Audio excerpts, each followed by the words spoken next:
Hello and welcome students. आज से हम एक अपना नया मॉड्यूल स्टार्ट कर रहे हैं इलेक्ट्रोकेमिस्ट्री। तो चलिए समझते हैं क्या है electrochemistry. The branch of science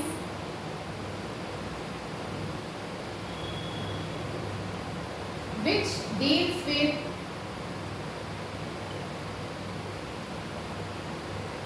study of electrical energy and chemical energy, science की वो ब्रांच जिसमें हम स्टडी करेंगे इलेक्ट्रिकल एनर्जी और केमिकल एनर्जी को and their interconversion means electrical energy को केमिकल एनर्जी में और केमिकल एनर्जी को इलेक्ट्रिकल एनर्जी में चेंज करना and their interconversion to other. ठीक है, दैट इज कॉल्ड इलेक्ट्रोकेमिस्ट्री। ठीक है, तो इलेक्ट्रोकेमिस्ट्री में जैसे मैंने बताया या तो इलेक्ट्रिकल एनर्जी को कन्वर्ट करेंगे हम केमिकल एनर्जी में, या फिर केमिकल एनर्जी को कन्वर्ट करेंगे इलेक्ट्रिकल एनर्जी में। ठीक है, ये दोनों तरह के सेल्स होते हैं। तो हमारा जो आज का टॉपिक है वो है हमारा इलेक्ट्रोकेमिकल सेल, जिसमें हम केमिकल एनर्जी को इलेक्ट्रिकल एनर्जी में कैसे कन्वर्ट करते हैं वो देखेंगे। ठीक है, अब समझते हैं क्या है ये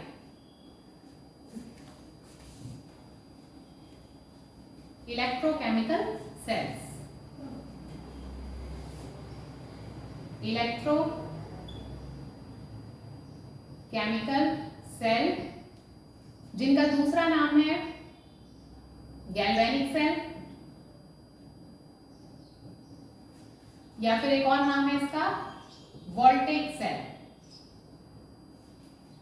ठीक है, ये बोलते हैं इनको। अब इसमें हम क्या करेंगे, क्या होता है इसमें chemical energy means chemical reactions होंगी और हमें क्या मिलेगी, इलेक्ट्रिकल एनर्जी, इलेक्ट्रिक करंट हमें मिलेगा। केमिकल रिएक्शंस कराएंगे हम और इलेक्ट्रिक करंट मिलेगा, सेल्स बनेंगे। ठीक है, तो इतना क्लियर है। ये इलेक्ट्रोकेमिस्ट्री में स्टडी करेंगे इलेक्ट्रिकल एनर्जी और केमिकल एनर्जी और उनका कन्वर्जन एक दूसरे में।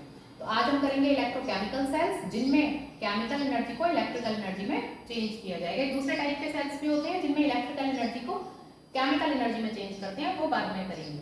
ठीक है, तो इसका अब हमें ये समझने की जरूरत है आइडिया कहाँ से आया हमारे पास कि केमिकल रिएक्शन से हमें इलेक्ट्रिकल एनर्जी मिल जाए। तो पहले वो समझते हैं कि वो बेसिक कंसेप्ट कहाँ से आया। तो आपको पढ़ने में से मजा आएगा, इंटरेस्ट आएगा टॉपिक को। बहुत अच्छा चैप्टर है, बहुत ध्यान से समझिए। देखिए कहाँ से इसका कंसेप्ट आया। हम क्या किया कि साइंटिस्ट ने इस तरह से कंटेनर लिया, इसमें ले लिया कॉपर सल्फेट का सॉल्यूशन। ठीक है, और इसमें डाल दिए जिंक की रॉड। इस तरह से ये जिंक की रॉड डाल दी। इस चैप्टर में ये वर्ड्स बहुत यूज होंगे, ध्यान रखिएगा। जिंक रॉड क्या बोलते हैं इसको, इलेक्ट्रोड बोलेंगे। इलेक्ट्रोड होता है, हमने ये डाल दिया इसके अंदर। ठीक, तो क्या हुआ, क्या क्या ऑब्जर्व किया गया इसमें जब हमने डाला। थोड़े टाइम बाद देखा गया पहला पॉइंट, ये जो जिंक रॉड थी इसका वेट कम हो गया। मीन्स पहले ये ऐसे थी, अब ये इस तरह से यहाँ से ये गलने लगी, ऐसे हो गई अभी। तो वेट कम हो गया, weight of zinc rod reduced. पहला तो ये ऑब्जर्व किया गया। ठीक, दूसरा पॉइंट क्या देखा गया। अब देखिए ये जो हमारा कॉपर सल्फेट है, सॉल्यूशन है इसका, ये ब्लू कलर का होता है, आपको पता होगा। किस वजह से होता है ब्लू कलर का, कॉपर आयंस की वजह से, क्योंकि हमारा एक्वस सॉल्यूशन है, इसमें कॉपर के आयंस होंगे और सल्फेट के आयंस भी होंगे।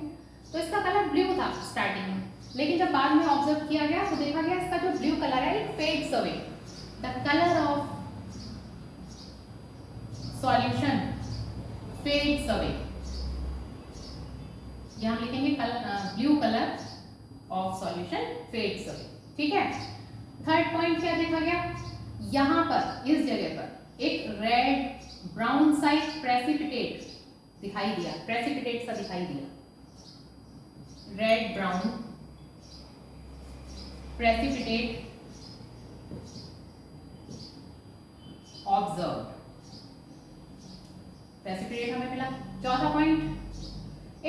थर्मामीटर डाला गया इसके अंदर, तो देखा गया कि थर्मामीटर डाल के देखा गया कि इसका जो सॉल्यूशन का टेम्परेचर बढ़ गया था, जितना पहले था उससे बढ़ गया टेम्परेचर।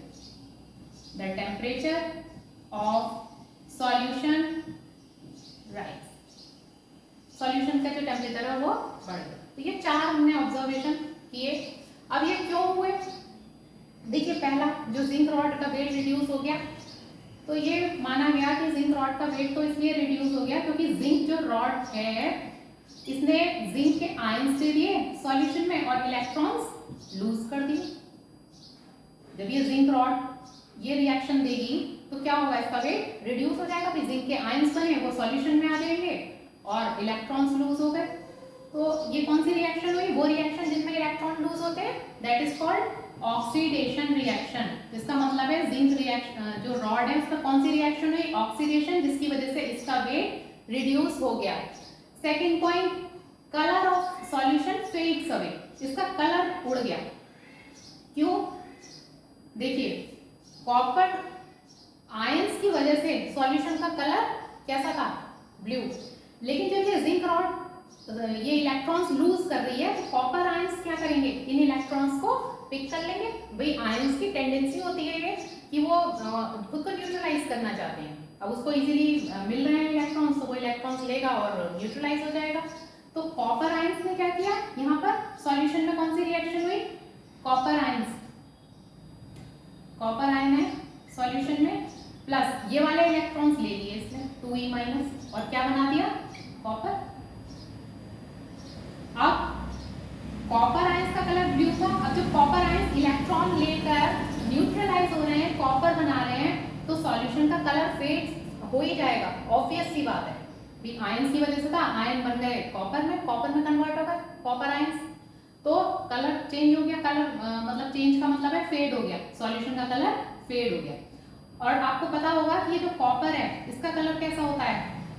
देखा भी होगा, कॉपर रेड ब्राउन कलर का, जिसकी वजह से यहाँ पर ये प्रेसिपिटेट दिख रहा है।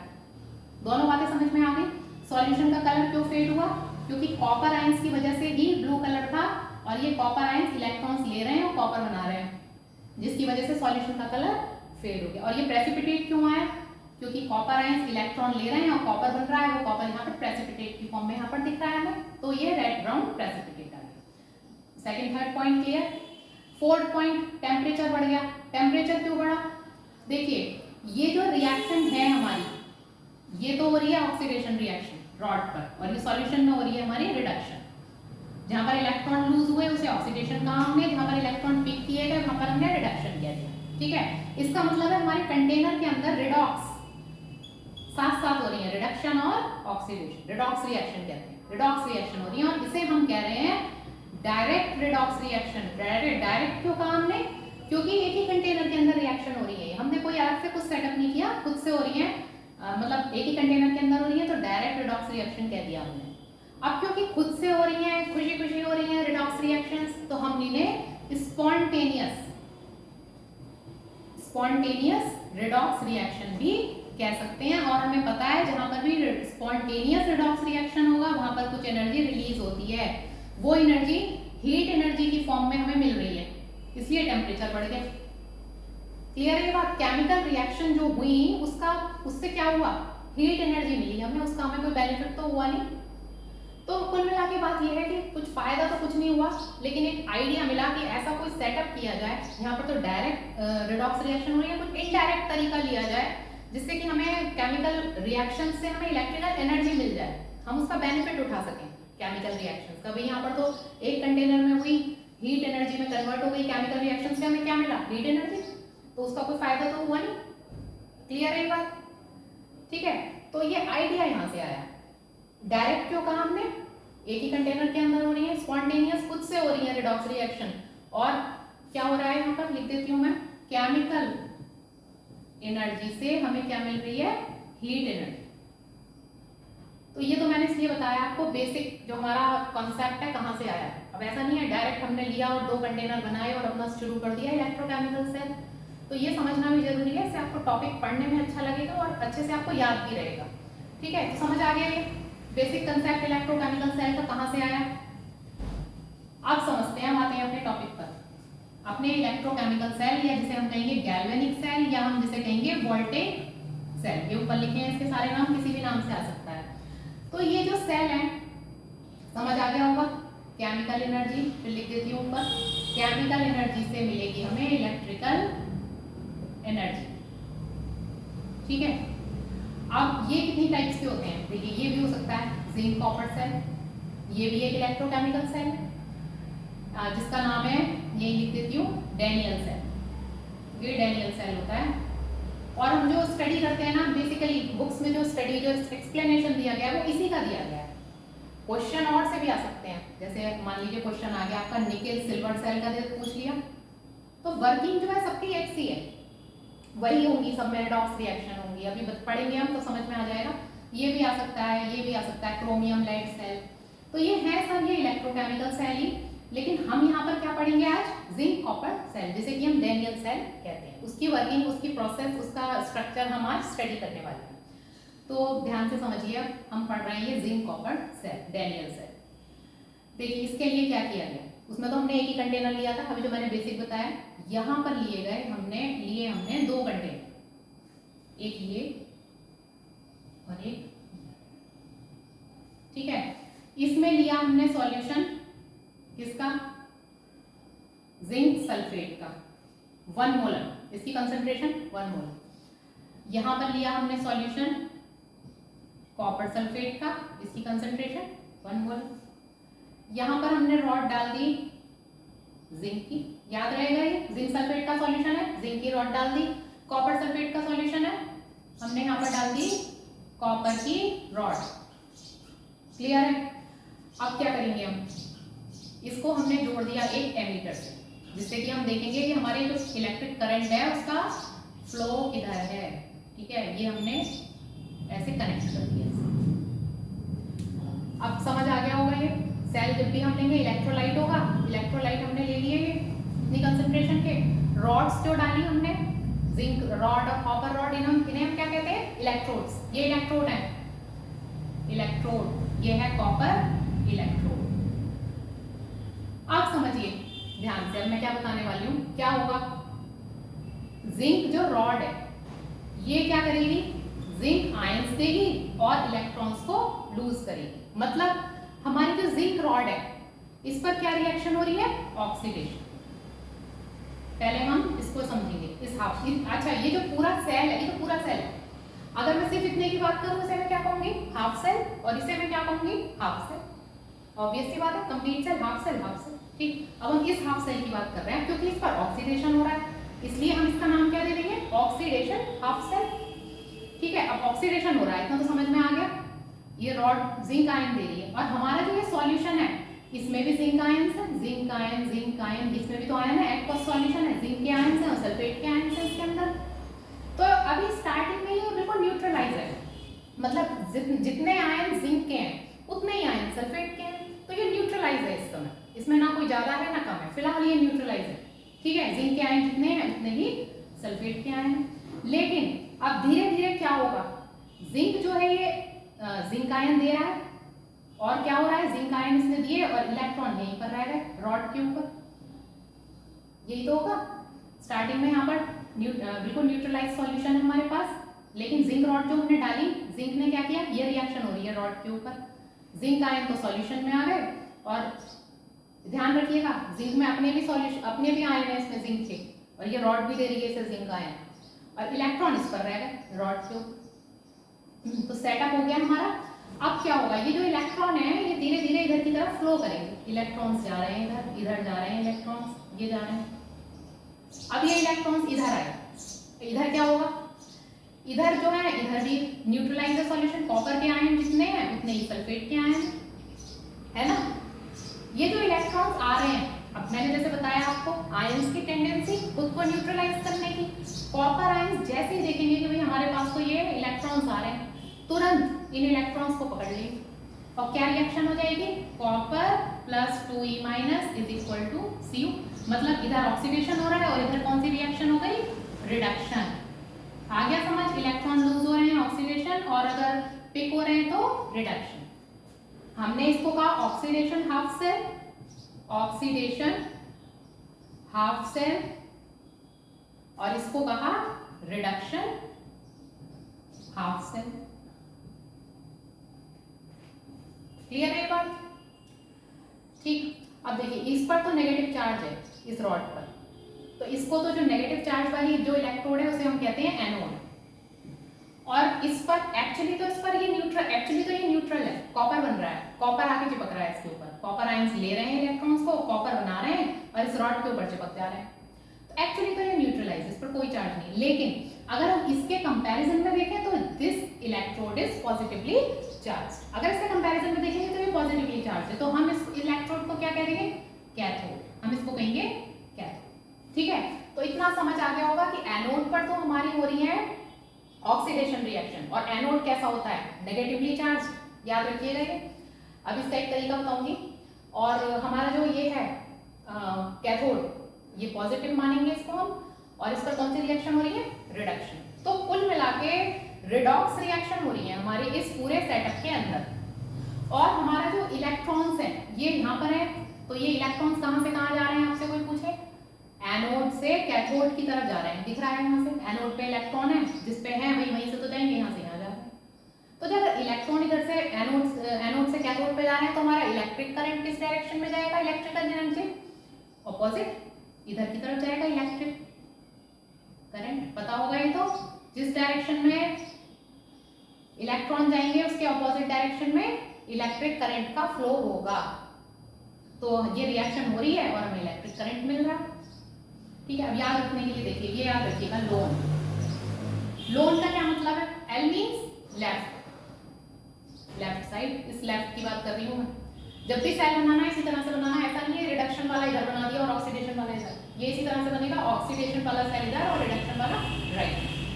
देखिए loan, L means left, O means oxidation, means left में ऑक्सीडेशन हो रहा है कि नहीं? ए मीन्स एनोड, एनोड है लेफ्ट में, लेफ्ट में ऑक्सीडेशन भी हो रहा है, एनोड भी है, और N means negative, negative charge है कि नहीं है एनोड पर? बिल्कुल है, एनोड के ऊपर नेगेटिव चार्ज।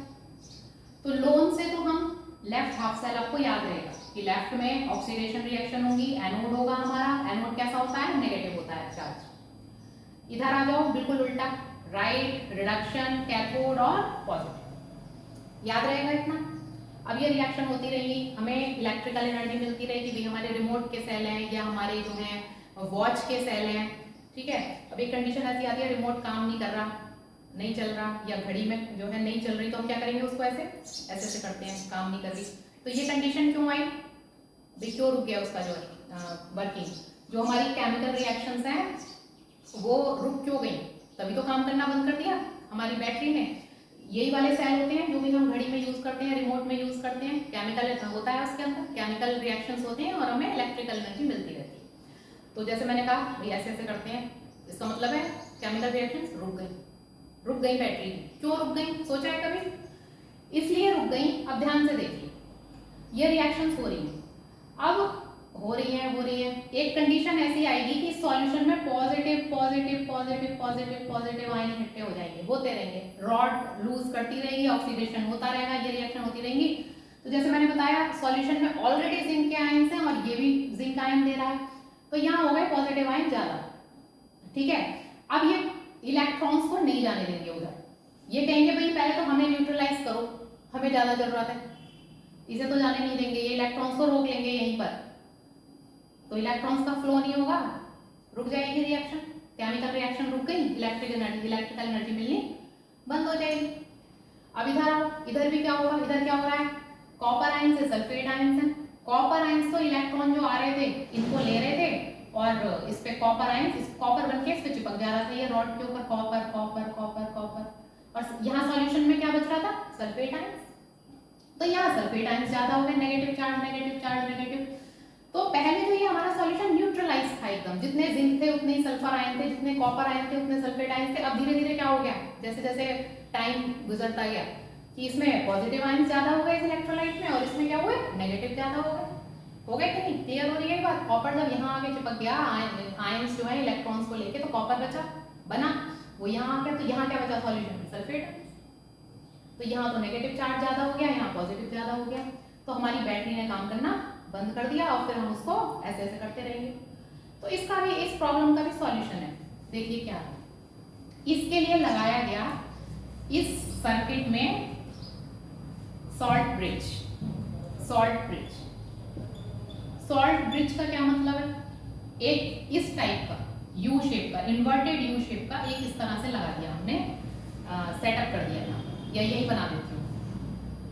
ये समझ में आ गया होगा, इतना हटा दूँ से, इलेक्ट्रिक करंट इधर, इलेक्ट्रॉन इधर, इलेक्ट्रिक करंट इधर, ठीक है। अब हमने यहाँ पर लगाया सॉल्ट ब्रिज, इस तरह ये सॉल्ट ब्रिज अटैच कर दिया। सॉल्ट ब्रिज में हम क्या क्या लेंगे, सॉल्यूशन भर देंगे इसके अंदर। इसमें सॉल्यूशन कौन कौन से लेंगे हम, KCl लेंगे, KNO3 ले सकते हैं, K2SO4 ले सकते हैं, K2SO4 ले सकते हैं, NH4Cl। ऐसा कोई भी सॉल्यूशन जो कि केमिकली इनर्ट हो। पहली कंडीशन उसके लिए, सॉल्ट ब्रिज के लिए जो हम ये सॉल्यूशन ले रहे हैं, केमिकली इनर्ट। अगार अगार ले सकते हैं, अगार अगार एक पाउडर होता है, तो केमिकली इनर्ट होना चाहिए। ऐसा नहीं है इसका रिएक्शन करने लगे, इधर रिएक्शन करने लगे, केमिकली इनर्ट होना चाहिए। दूसरी बात, गुड आयनिक मोबिलिटी। अच्छा यहाँ समझिए पहले इस पॉइंट को। मान लीजिए हमने ले लिया यहाँ पे KCl, अब ये करेगा क्या, KCl भर लिया हमने इसमें, इस ट्यूब में, यू ट्यूब में, ठीक है। यहाँ पॉजिटिव आयन ज्यादा हो रहे हैं, इधर नेगेटिव आयन ज्यादा हो रहे हैं, तो पॉजिटिव आयन ज्यादा है तो इसको न्यूट्रलाइज, हमारा पर्पस क्या है सॉल्ट ब्रिज लगाने का, इन इलेक्ट्रोलाइट्स को न्यूट्रलाइज करना, ताकि हमारी सेल की जो वर्किंग है दोबारा शुरू हो जाए या सही से होती रहे। तो वर्किंग न्यूट्रलाइज करना है तो इसका मतलब है पॉजिटिव को न्यूट्रलाइज करने के लिए हमें चाहिए नेगेटिव, तो Cl- तो इधर जाएंगे, Cl- आए, ये आके इस पॉजिटिव चार्ज को न्यूट्रलाइज करेंगे, और ये जो K+ है ये इधर आएंगे ताकि ये इस नेगेटिव चार्ज को न्यूट्रलाइज कर दे। तो हमारा सॉल्व, फिर हमारा जो है सेल फिर से पहले जैसा हो जाएगा, ठीक है। तो हमने जो ये सॉल्यूशन लिया उसकी प्रॉपर्टी बता दी, तो केमिकली इनर्ट हो। दूसरा, गुड आयनिक मोबिलिटी, मतलब आयंस की मोबिलिटी अच्छी होनी चाहिए। आयंस की मोबिलिटी अच्छी होनी चाहिए का मतलब है कि जितनी स्पीड से ये Cl- इधर जा रहा है उतनी स्पीड से K+ को उधर जाना है। मतलब ऐसा नहीं है दोनों एक धीरे धीरे कर रहा है तो हमारी सेल काम ही नहीं कर पा रही, ठीक है। आराम से जाएं इधर, अच्छी और उनकी स्पीड, उनकी मूव करने की जो पावर है, जो टेंडेंसी है वो अच्छी होनी चाहिए, गुड आयनिक मोबिलिटी। तीसरा, इक्वल आयनिक मोबिलिटी। आयनिक मोबिलिटी जो है इक्वल होनी चाहिए। इक्वल का मतलब क्या है कि ऐसा नहीं है Cl- तो आ गए न्यूट्रलाइज कर दिया और K+ आयन सोच रहे हैं बैठ के कि न्यूट्रलाइज करना है कि नहीं करना, वो यहीं बैठे हैं, या फिर K+ तो आके न्यूट्रलाइज कर रहा है सॉल्यूशन को, बट Cl- अभी यहीं बैठा हुआ है, आगे बढ़ ही नहीं रहा। ऐसा नहीं होना चाहिए, ठीक है। दोनों की आयनिक मोबिलिटी, मतलब मोबिलिटी समझ गए होगे, मूवमेंट एक सा होना चाहिए और अच्छा होना चाहिए, ताकि वो इन दोनों सॉल्यूशंस को जाके न्यूट्रलाइज कर दे। तो ये है हमारे सॉल्ट ब्रिज का काम। तो जब सॉल्ट ब्रिज लगाया तो हमारा ये प्रॉब्लम सॉर्ट आउट हो गई, ठीक है। तो इस तरह से ये हमारा केमिकल सेल है, समझ आ गया होगा आपको। पूरा ये सेटअप इस तरह का होता है, सॉल्ट ब्रिज होता है, इसे ऑक्सीडेशन हाफ सेल और इसको रिडक्शन हाफ सेल कहते हैं। इस पर ऑक्सीडेशन होता है, इस पर रिडक्शन होता है, ठीक है। ये एनोड होता है, जिस पर नेगेटिव है, जिस पर पॉजिटिव है, कैथोड होता है। लोन से याद रखना है, लोन इस सेल के लिए, इसके लिए ऑपोजिट एकदम, लोन का उल्टा, ठीक है। ये हो गया हमारा ये इलेक्ट्रोकेमिकल सेल, गैल्वेनिक वोल्टेज, ये हम डैनियल सेल पढ़ रहे हैं यहाँ पर, ठीक है। अब इसका जो है रिप्रेजेंटेशन या सेल रिएक्शन कैसे लिखेंगे अब। सेल रिएक्शन, सेल रिएक्शन जब भी हम लिखेंगे तो इलेक्ट्रॉन्स शुड बी कैंसल्ड। कैसे लिखा जाएगा देखिए, जब भी हम सेल रिएक्शन आपसे एग्जाम में पूछा जाए, डैनियल सेल की सेल रिएक्शन लिख दो, कैसे लिखोगे हमें पता है। इधर कौन सी रिएक्शन हुई है, ऑक्सीडेशन, Zn++ 2E-, और इधर कौन सी हुई है, कॉपर आयंस थे, इन्होंने इलेक्ट्रॉन्स ले लिए और क्या बना दिया, कॉपर। अब सेल रिएक्शन कैसे लिखोगे, मैंने लिखा है electron should be cancelled, left hand पे 2E है, राइट हैंड पे 2E है, दोनों को कैंसिल कर दो और लिख दो यहाँ पे Zn। लेफ्ट में क्या है, Zn और Cu++ आ गया, और इधर क्या है, Zn++ और Cu। चेक कर लो एक बार, Zn से Zn++ बन रहे थे हमारे और Cu++ से Cu बन रहा था। ये हो गई हमारी सेल रिएक्शन, किसके लिए, डैनियल सेल के लिए, या हम कहेंगे इलेक्ट्रो, डैनियल सेल तो नाम है, बेसिकली हम इलेक्ट्रोकेमिकल सेल, गैल्वेनिक या वोल्टेइक सेल पढ़ रहे हैं, है ना। मैंने बताया ना आपको, जिंक कॉपर सेल को हम क्या कहते हैं, डैनियल सेल, कंफ्यूज मत होना इसमें, ये इलेक्ट्रोकेमिकल सेल ही होता है। ठीक, ये हो गया सेल रिएक्शन। अब अगर कोई आपसे कहे भाई ये जो डिवाइस बनाई है हमने, जो सर्किट बनाया है, इसका रिप्रेजेंटेशन कैसे करना है, कैसे करते हैं, तो रिप्रेजेंटेशन देखो इसका, सेल रिप्रेजेंटेशन देखिए कैसे लिखते हैं ये। सबसे पहले तो हम लिखेंगे जिंक, जिंक की रॉड है, जिंक लिख दिया, फिर जिंक सल्फेट का सॉल्यूशन है, जिंक सल्फेट लिख दिया, कितनी कंसंट्रेशन का, 1 मोलर का था, ऐसे लिख दिया, एक्वस। ठीक है, अब यहाँ पर बीच में हमने क्या लगाया है, जिंक और जिंक सल्फेट के बीच में क्या लगाया है, डबल लाइन से शो करेंगे हम, सॉल्ट ब्रिज। ठीक, अब यहाँ पर क्या लिखेंगे, CuSO4 1 मोलर कंसंट्रेशन का ये वाला, एक्वस और कॉपर। तो इस तरह से हम इस सेल का रिप्रेजेंटेशन करते हैं। आई होप आपको क्लियर हुआ होगा। कोई क्वेरी है आपकी तो कमेंट बॉक्स में आप मुझसे पूछ सकते हैं, और मेरे चैनल को अब तक सब्सक्राइब नहीं किया तो इसे सब्सक्राइब जरूर करिए। बहुत इंटरेस्टिंग टॉपिक चल रहा है, मिलते हैं अपने next lecture. Thank you so much.